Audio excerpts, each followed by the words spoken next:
तो 17,576 दोनों कैंसिल हो जाएगा, तो x का मान क्या लिखिएगा? 15,625। इसी को आंसर बोलिएगा। सारा क्वेश्चन बना के देखिएगा। काम बस क्या करना है ना कि कितना दिन पहले या कितना दिन के बाद, आफ्टर या बिफोर का केस दिया क्या हुआ है ना, डिपेंड उसी पर करेगा। ध्यान से समझिएगा एक बार। अगला क्वेश्चन फिर से बनाते हैं।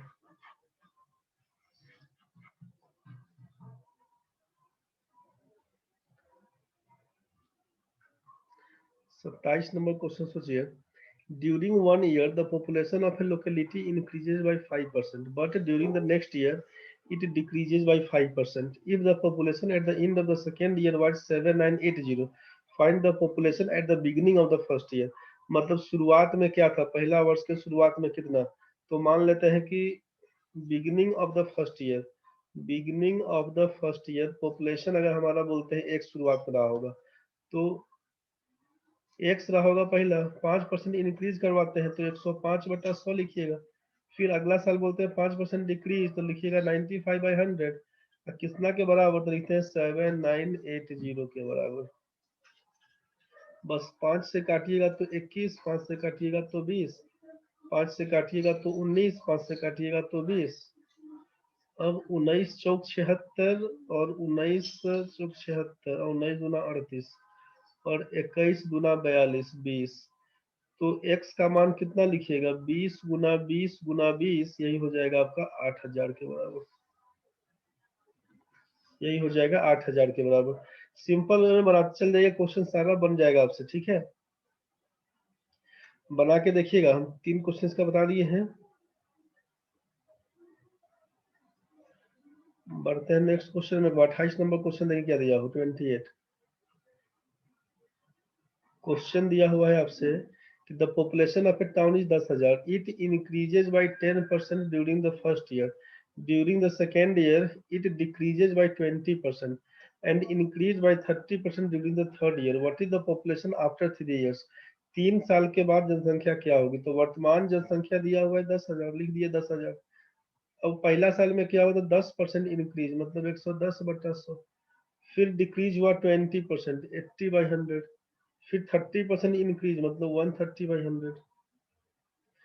तो इसी सब को काटेंगे छाटेंगे। 2 2 4 2 6, 1 2 3 4 5 6, 13 8 104 में 11 से गुना करिए तो 1144, ये हो जाएगा 0।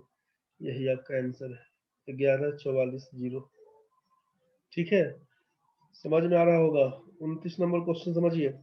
The population of A town is 32,000, it increases by 15% during the first year, during the second year it decreases bye 20% and increase by 25% during the third year. What is the population after 3 years? 3 साल के बाद population क्या होगा? तो करिएगा क्या, वर्तमान जनसंख्या है 32,000, इसको लिख दिया। पहला साल बढ़ता है 15%, लिखिएगा 115/100। दूसरा साल बढ़ता है, डिक्रीज करता है 20, मतलब 80/100। फिर बढ़ता है आपका 25%, मतलब 125/100। अब इसी सब को काटिएगा छाटिएगा ना। 2 2 4 को 0, 1 और ये 3 4 0। 25 में काटिएगा 5 से और इसको काट दीजिएगा 4 से। 4 दूना 8 कर दीजिएगा। ठीक है, अब कितना हो जाएगा सोचिए। 5 दूना 10 यहाँ पर लिखिएगा।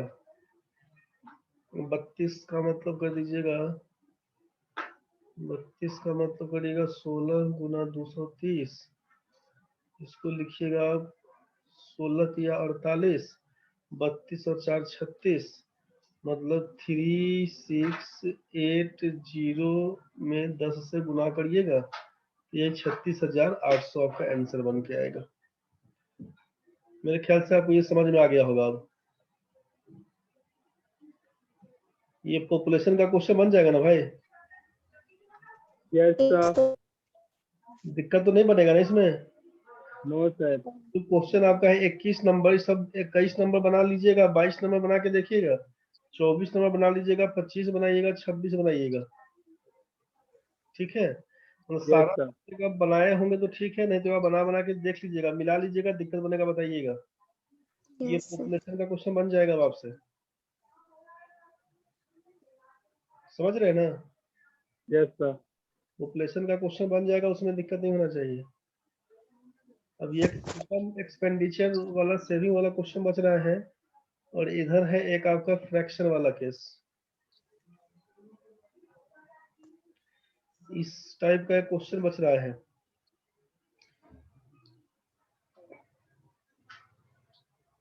देखिए, इनकम एक्सपेंडिचर सेविंग वाला क्वेश्चन थोड़ा बहुत हिंट हम दे देते हैं, बाकी इस पर डिस्कस कल करेंगे। अब इनकम एक्सपेंडिचर सेविंग वाले में क्या है ना कि इनकम माइनस एक्सपेंडिचर बराबर सेविंग बोलते हैं, कि आय कितना है उसमें से जितना खर्च कर लीजिएगा बाकी जो होगा वो बचत हो जाएगा, यही ना बोलते हैं।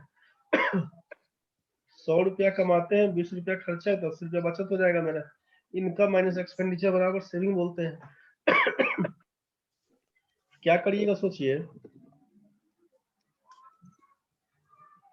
आपके पास दो टाइप का क्वेश्चन है। पहला क्वेश्चन ये है कि आप अपने इनकम का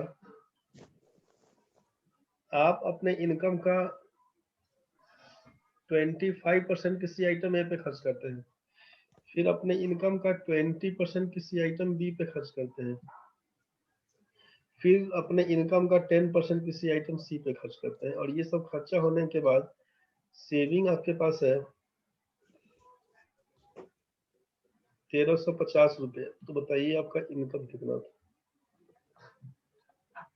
दूसरा क्वेश्चन है आपके पास, कोई आदमी अपने इनकम का 5% आइटम ए पे खर्च करता है,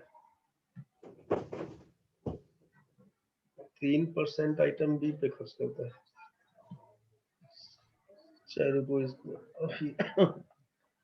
अभी पूरा डिटेल्स लिखते हैं, एक बार करते हैं। 25% ए पर खर्च करता है, ये खर्च होने के बाद जो रिमेनिंग अमाउंट बचेगा ना, इसका 20% बी पर खर्च करेंगे, फिर जितना पैसा बचेगा खर्चा होने के बाद उसका 10% आइटम सी पे खर्च करेंगे। अब आपके पास सेविंग है 1350 रुपये। तो बताइएगा इनकम क्या होगा।